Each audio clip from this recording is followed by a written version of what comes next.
What's up, Big Dawg? Have you ever had your athletes, or if you are a pass rusher or a defensive lineman, period, have you ever gotten a season and you tend to start forgetting some of the stuff you worked on in the offseason? The pass rush moves you worked on, dealing with the double team, reach blocks, RPOs, your best pass rush moves, your go-tos, your counters, all that stuff you worked so hard for in the offseason, you tend to start forgetting. This is why, for my coaches and athletes, this is why Zooms are very important.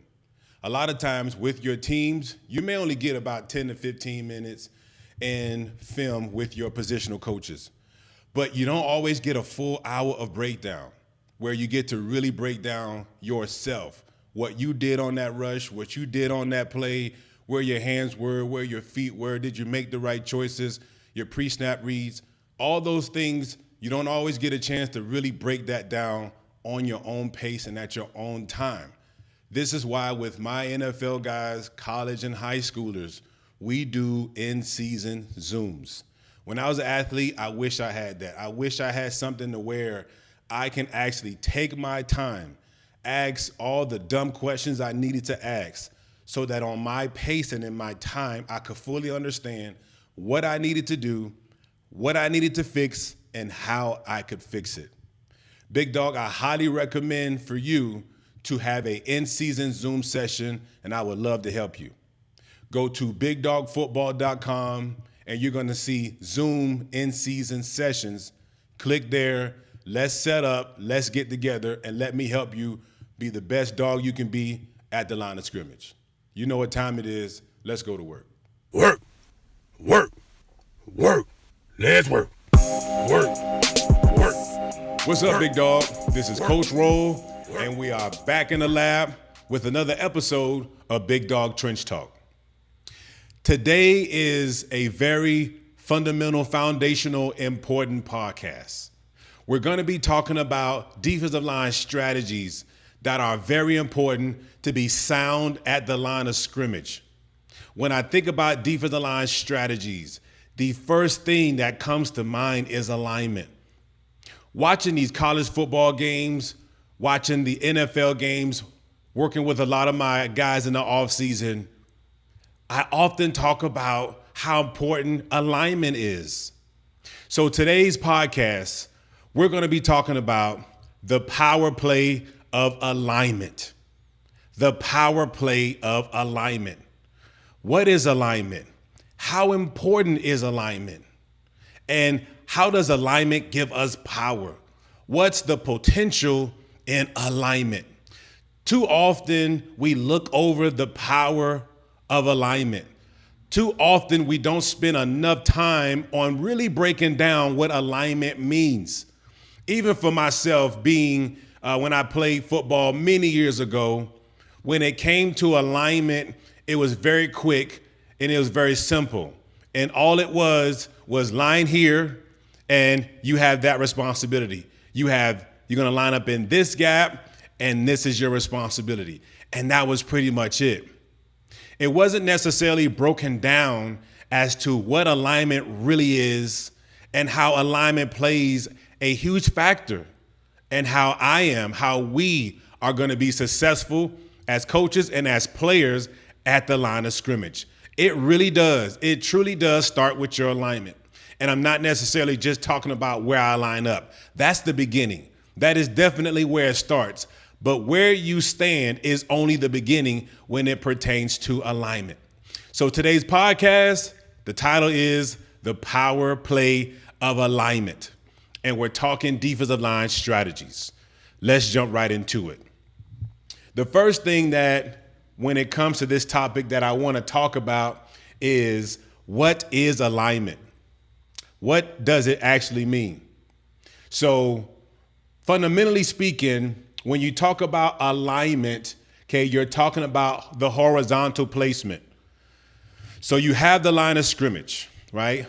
The line in which we scrimmage and where we start our scrimmage. You have that line. And again, when I was coming up, it was A gap, B gap, C gap, D gap. Eventually, over time, they start to provide a numerical value to alignment. and they provided number system as to, depending on the number that you're called, places you on that horizontal line. So that number is almost like an address for you, right? On my website, bigdawgfootball.com, I actually break down what's called alignment to assignment. Very important. If you're not familiar with what I'm going to talk about the next 3 minutes here, I would highly recommend, please go watch that video. So alignment, horizontally speaking, a line, we're forming a horizontal line. The line, horizontally speaking, now provides a specific placement based on the numerical address. It's broken down into 3 categories. There is a even tech, there is an odd tech, and there is an I tech. When I say tech, I'm not talking about technique, I'm talking about placement. I'm talking about, because really your technique and how you play is really determined or predetermined by where you are positioned. So they're called techs. Let's talk about even techs. Even techs speaks to even numbers. So 0, which would be head up over the center, 2, which would be head up over the guard, 4, which is head up over the tackle, and 6, which is head up over the tight end. And if there's another tight end, some defensive schemes will call it an 8. So you may have an unbalanced formation, a YY, what they call a YY formation, which is 2 tight ends to the same side, or they may call it a YU. Either way, even tech speaks to you being lined up, head up over the offensive lineman in front of you. That's even tech, even numbers. Head up or even tech means you're head up, and most of the time it speaks to having your 2-gap player, okay? Even techs, your 2-gap player most of the time. Odd techs.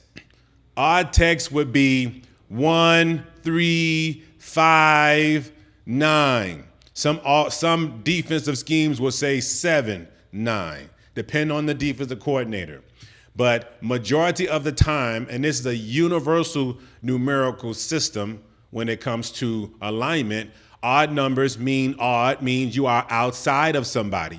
You are on the outside shoulder of that offensive player. So 1 would be outside shoulder of the center, 3 would be outside shoulder of the guard, 5 would be outside shoulder of the tackle, and then you'd have a 7 sometimes, which would be tight to the tight end, or Y9 would be even further out. Again, depending on the defense coordinator, that 7 typically depends on where the coordinator wants to place that 7. That's where it can be, some defenses will put the 7 on the inside of the tight end as a placement, or they'll put the 7 on the outside. Either way, most of defensive schemes, odd is on the outside of that lineman. So you have your odd techniques. I techniques. I techniques speak to I for inside. So you'll be in a 2-eye. You can't be in a 1-eye because the center is in the center of the formation or the center of the line most of the time. And so whatever is reflected to the center's left would be a mirror image to the center's right. So the center doesn't have an inside.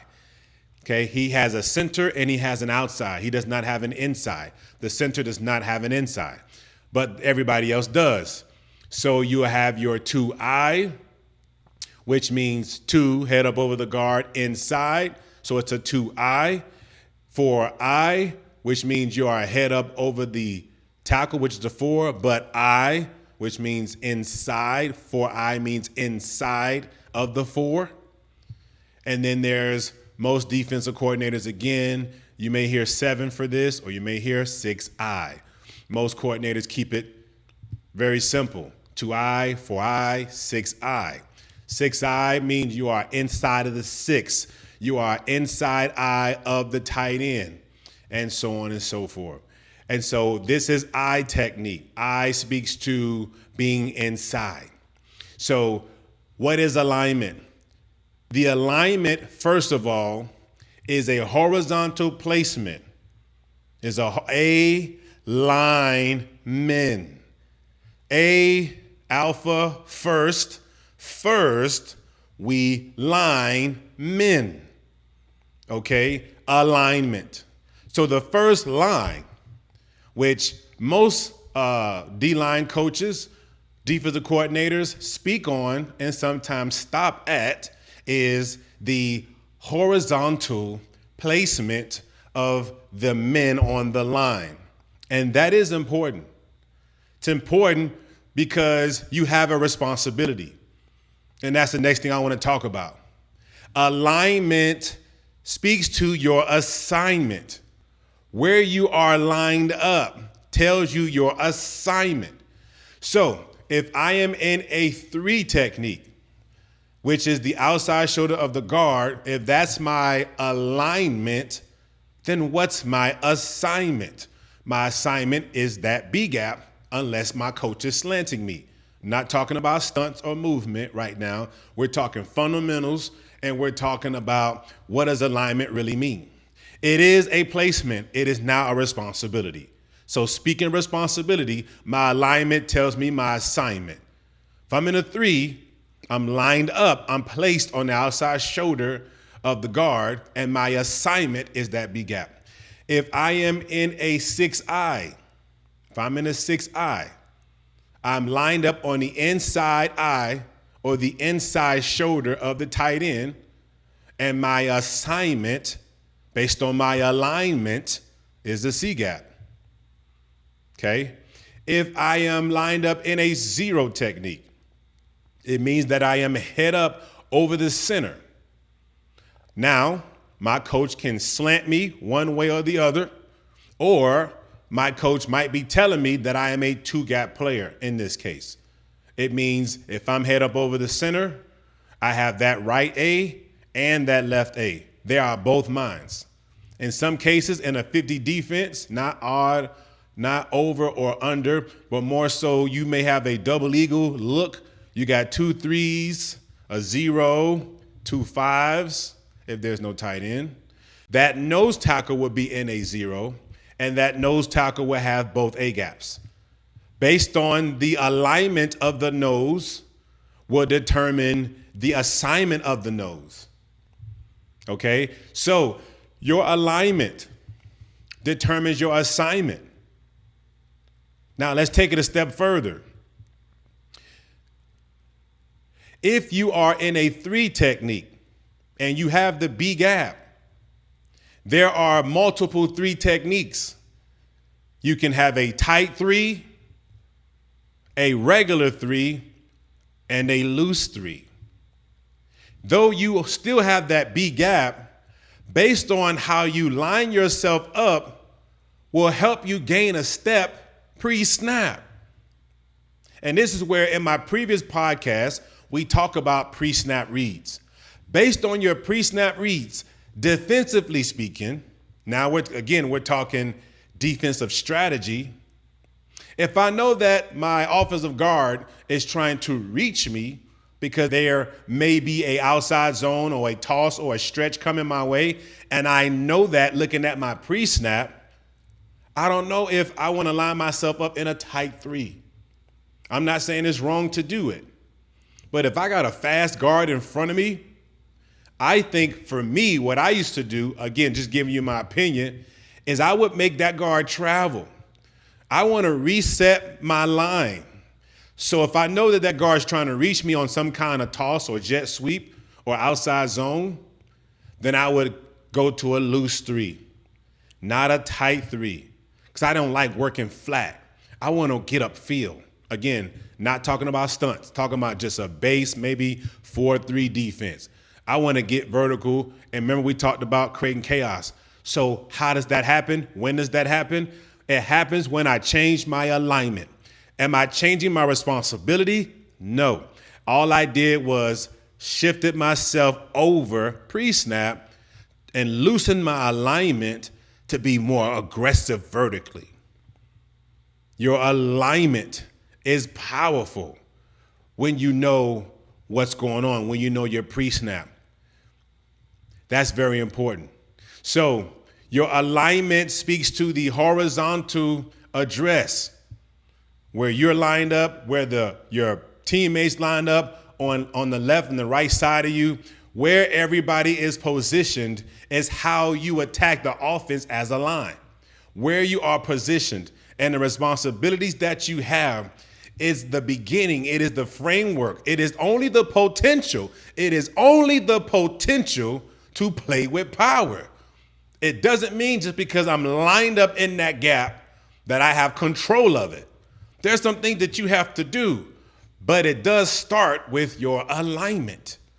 And so again, when we talk about alignment and bringing some definition and clarity to it, I'm first talking about the horizontal placement. Now, let's talk about the power behind alignment. Okay? Do you know the power behind alignment? When I was an educator, I was a teacher, and I taught history, loved teaching history. Often we would have debates and discussions in the form of a Socratic seminar. And here's what I would do. I would have a particular topic that we were going to discuss and debate, a healthy, respectful discussion and debate. And I would set my students up in a circle. Typically, I would have two circles. I would have my inner circle, my outer circle, and symbolically, the theme or the discussion would be in the center. The inner circle would be doing the debating. The outer circle would take notes and listen. But the setup of the Socratic seminar was so important because based on the placement of the person would project a different perspective. Based on where that person was, they would portray a different perspective based on their position. So let's say me and you are looking at a Gatorade bottle. Your view of that Gatorade bottle is going to be very different than my view. If you ask me to talk about the Gatorade bottle and the Gatorade sign is facing me, I'm going to talk about the logo. I'm going to talk about the color. I'm going to talk about the flavor. But if you are looking at the back of the Gatorade bottle, you're going to talk about the calories. You're going to talk about the sugars. You're going to talk about the ingredients. You're going to talk about those things that I don't see. So in the Socratic seminar, the concept was to derive to a holistic truth, to really get a full glimpse of the thing that is at hand, of the discussion and the topic that lies between me and you. It is important and imperative to understand and comprehend the other perspective. What is your perspective and what is mine? When we teach alignment defensively, we don't often teach the other side of it. We teach the defensive side, where I line up and what my responsibilities are, which isn't necessarily wrong because we have to start somewhere, but we don't stop there. We can't stop there. So I know somewhat my perspective from where I stand. But do I know the perspective of an offense? Now we start to gain power or understanding. We start to gain strategy as to how we can be dominant at the line of scrimmage. Why? Because not only do I see why my alignment is important, but I see the perspective I'm giving to the offense. Okay, let's speak in detail. So if let's say we have a college 4-3 and you have strong right and you have a 3 technique to the right, you have a 2-eye to the left of the center. So we have a B gap threat and we're posing or we're showing a A gap threat. And no tight end right now, let's keep it simple. And we have a 5 technique to the right and a 5 technique to the left. To the offense, what do they see? They see bubbles. They see open gaps. Open gaps are often called bubbles. So offensively, right, that guard may say, we have an A-gap bubble. okay, to the strength.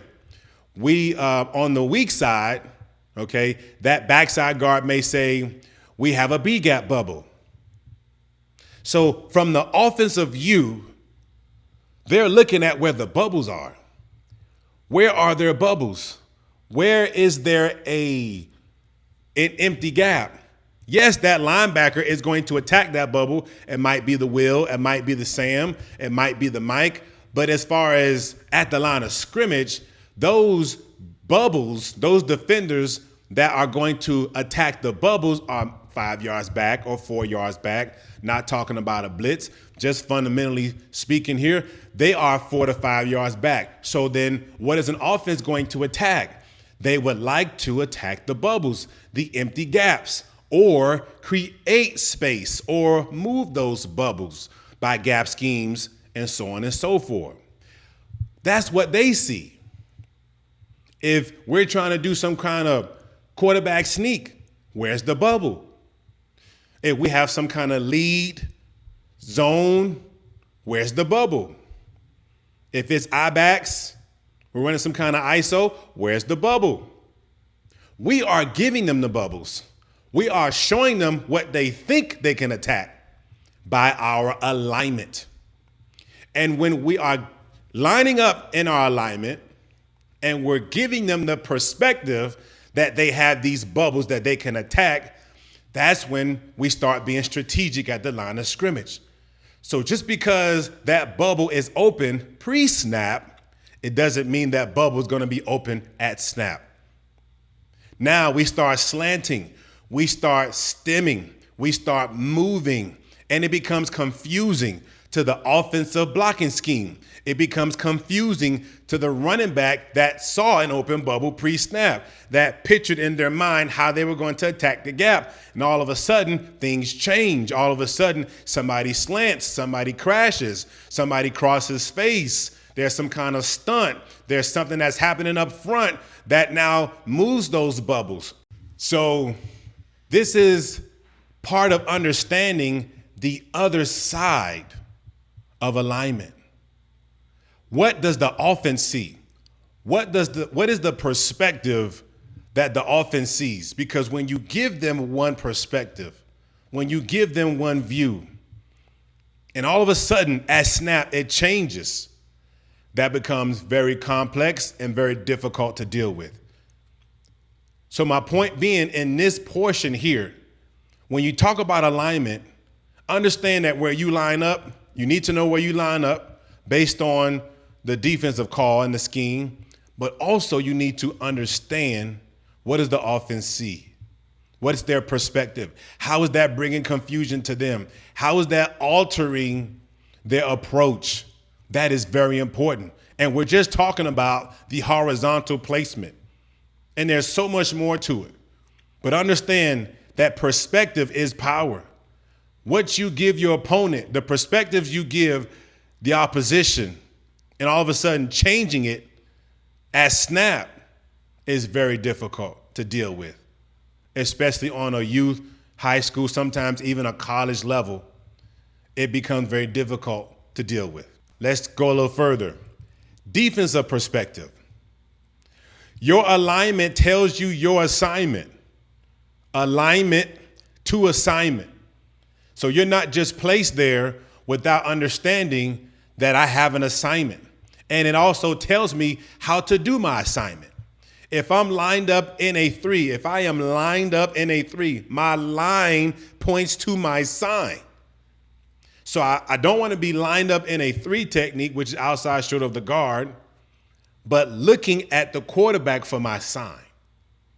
Once I put my hands in the dirt and I have my alignment, my line will tell me my sign.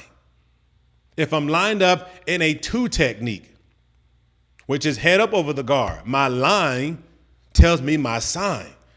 Okay, it tells me to look at the center's, look at the guard's helmet. If I'm in a 2 technique, my line tells me my sign. Look at the helmet of the guard. Which way is it going?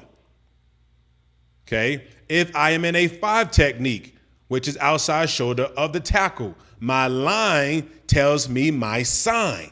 My sign is going to tell me how to strike. Align, sign, strike. It makes me more efficient if I understand that my coach has placed me in this alignment and the line is giving me the signs I need to be efficient and powerful and effective at the line of scrimmage. Our eyes are everywhere, but what they should be on. What's my line pointing to? Again, not talking about slants. What's my line? My first line. What is it pointing to? Now we are talking about no longer the horizontal line. We are now teaching to and speaking to the vertical line. What's the vertical line? The vertical line is now my call of action. My vertical line, which I'm speaking to now, first tells me how to act. It even can tell me when to act and where to act. My vertical line. So once you first have your horizontal line, now you have your commanding line. You have your call to action. And this part is the part where I don't often see a lot of efficiency. I feel that there's too much punching and peeking at the line of scrimmage. That's my opinion. And though that has been definitely effective over the years past, offensive coordinators has gotten smart about how to out-scheme that. You have to understand that a good offensive coordinator is not going to allow you to just beat their offensive line down over and over again. He wants to, or she wants to, out-scheme you. So if you want to stand there and punch and peek, then they're going to move their line, which moves those gaps and now makes where you were inefficient. So now we have said all of that to say this. The power play of alignment speaks to the commandment, the ability to move forward. It doesn't matter that you are lined up on your side of the line. That's just the beginning. The goal now is to cross the line of scrimmage, to play behind enemy lines, to move forward. Forward is one of my favorite words. When you say or look at the word forward, and if you say it slow, write it down. It says for war. Forward entails warring. It's a fight. It is the choice that you make to cross the line. You have to not only line up, now you must make the decision to cross the line.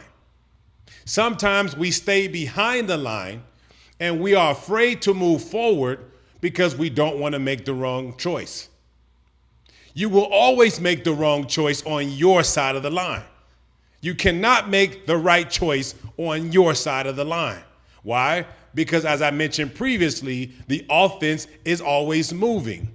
Offensive coordinators may move their scheme. They are gap scheming or zoning or split zoning or powering and countering because they are always moving those gaps. They want to create gaps and move them. And if you want to stay on your side of the line, you are giving the offense the ability to create space, to move gaps, and create opportunities for success for their offensive line, for their offense. We can't stay on our side of the line and think that we're going to be effective and successful. In order for us to destroy, demolish, create chaos in the backfield is by going forward. We fight forward for war. And alignment, that's the part we are missing when we talk about alignment. If I am in a 3 technique and it is 10 personnel, and this particular offense likes to pass the ball out of 10 personnel, and I am looking at the personnel and the formation through the lens of down and distance. So I see that it's 3rd and 8, I see that it is 10 personnel, which this team likes to pass out of. So now, watch this. I am going to adjust my alignment. I don't think that guard is quicker than me to get to my spot, but I'm going to change my spot by changing my alignment. So I may line up in a 4-eye. I may line up in a 4-eye and slide myself over inside shoulder of the tackle, knowing that offensive tackle now has to kick and pick up that defensive end. Now I have just gained a step pre-snap because I have set my line to a place or a point that now the offensive guard cannot get to before me. That's how I feel. That is my goal. Look at what my alignment just did. If that guard gets to that point, I can counter. If half of that guard gets to my point on my line, right, I can half a man attack. If he reaches for my line, then I'm winning the edge. But my alignment is how I am power playing through this particular rep. I can move. I can move on my side of the line. I can adjust the alignment so that I can have more leverage at the point of attack. Now watch this. Once I set my line, my alignment, I still got B gap responsibilities. I'm still pushing through my B, but I can adjust my line. Now, as I adjust my line, watch this. My track or my line teaches me how to attack. My track teaches me how to attack. As long as I have an attitude of war, as long as I have made the decision to cross the line of scrimmage and war going forward, because there is no forward without war, now I know how to fight. I know how to combat because my track teaches me and tells me how to attack. But the vertical line, getting upfield, playing on the other side of the line, not being afraid to make mistakes or make the wrong decision on my side of the line is an efficient play. There's no power in just lining up in the right place. And sometimes we tend to feel or think sometimes that I'm doing a good job because now I'm lined up in my gap and I know my responsibility. And that's great. But offensive linemen are not staying still. They're moving. Schemes have changed over the years. And if you don't move, you're going to get moved. If you don't choose to go forward, the offensive line will go forward. And we know that whoever wins at the line of scrimmage wins the football game. We have to recreate the line of scrimmage by working our line. We have to recreate the line of scrimmage. We have to win the line by attacking the line, by crossing the line, by choosing to go forward on my line. It's not good enough to just sit there and line up. We got to go. And watching these games that last weekend, tons of college games, there were lots of defensive linemen, too many in my opinion, that were playing in front of people, playing in front of tight ends, playing in front of centers, playing in front of guards, and not attacking and getting vertical and crossing the line, not going forward in our attack. And that's the key. There is power in alignment. There is efficiency in actually attacking what's on my track. I've got to attack. And that's the part that we seem to be missing and we're not consistently doing. We must attack. We must go forward because going forward means I am for war. I am for war. And if I'm not for war, then I'm not for forward. And if I am not for going forward, then I'm not being efficient and I'm not executing at the line of scrimmage. How can I plan on my side of the line? For those of you who are afraid to make the wrong decision, you are afraid to cross the line because you might make the wrong choice. You will always be wrong on your side of the line. And most of the time, you will always be right on the other side. Because on the other side, you are in position to be efficient. You are in position on the other side of the line to change the course of that play. That's what you call making plays. Even if I don't make the tackle, I made the play because I'm in a different place. You can't make plays if you are still in the same place. The ones that make plays, the dogs that make plays up front, are in a different place. It's about the destination. Where were you pre-snap? Where are you now after snap? And if you choose to go forward, I guarantee you that you're going to have more success at the line of scrimmage, demonstrate more power because of what you decided to do and where you decided to be in a matter of 4 to 6 steps. Where are you in 4 to 6 steps? Are you still on your side of the line in 4 to 6 steps? If that is you when you watch film, Big Dawg, we're not going forward. We must go forward by choosing to war, by choosing to play on the other side of the line. That's where we make plays. We make plays in a different place. And the place where we now are is on the other side, in pursuit of the ball, in pursuit of the back, in pursuit of the quarterback. We're on the other side. We've got to find ourselves on the other side. And how do we do it? We will find ourselves on the other side of the line of scrimmage when we understand the power play of alignment. Your alignment is not just where you stand. It is where you start. Where you stand is not where you end. It is only where you start. Question is, where are you ending? Are you ending in the same place you started?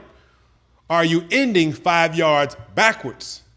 Are you ending 20 yards laterally because you got driven to the bench? Where are you when you end? Where are you in 6 steps, Big Dawg? That's how a dog is measured. His success is measured by where he is and what he has accomplished in 6 steps. That's important. Your alignment is more than just where you are lined up horizontally. Your alignment is a call of action to fight forward. Your alignment is not just where you are lined up horizontally. Your alignment, men, is your call to action, is your call to war forward. And when you choose to war forward and strategically warring forward by changing your alignment, now your track will tell you how to attack. But your alignment, the power of your alignment, is also where you set your line. And when you set your line in a way that gains a step pre-snap, you will be more efficient in your fight. You will be more productive in your war. And you will fight going forward. And you'll find yourself making a whole lot more plays because of where you are now positioned in 6 steps. I'm not saying it takes only 6. Sometimes it's 8. Sometimes it's 10. But if you want to make anything happen, if you want to be efficient and productive at the line of scrimmage, make your first 6 steps successful. Make them efficient. Make them productive. Eat up turf. Gain ground. Move mass. Get where you got to go. But act like you only got 6 steps. Pretend that after 6 steps, that's all you got. If you played like that, if you played that all you had was 6 steps left per play, you would make every step count. And sometimes that's the problem. We think we got more than what we got. You don't have 12 steps to be productive, to be successful. Play like you only got 6 steps and watch how more efficient, hungry you become. Big Dawg, there is power in your alignment. Know what that power is. Use it to your advantage. Gain the other perspective of the offense. It's hard to be somebody you don't know, somebody you don't understand. It's good to understand the other side of the ball. Spend some time learning offensive plays so that you can see what they see when you line up where you line up. And then beat the scheme. Understand that alignment helps you gain steps pre-snap. But it's not just a horizontal positioning. It is a command It is a command to go forward, and we must play on the other side of the line. Sometimes it just requires that you reset your line. You reset it. You know what time it is, Big Dawg. Get out there, keep getting better, and keep working on your craft. For my dogs watching this YouTube channel, or you're watching this on my website, bigdogfootball.com. I hope this is helpful to you, because we are all about helping you. As coaches and as players, we're all about helping you get better. And we won't stop, and I won't stop until that happens. Comment, write to us, let us know if this is helping you be better in your game. This is Coach Roll with another episode of Big Dawg Trench Talk. The power play of your alignment, baby. You know what time it is.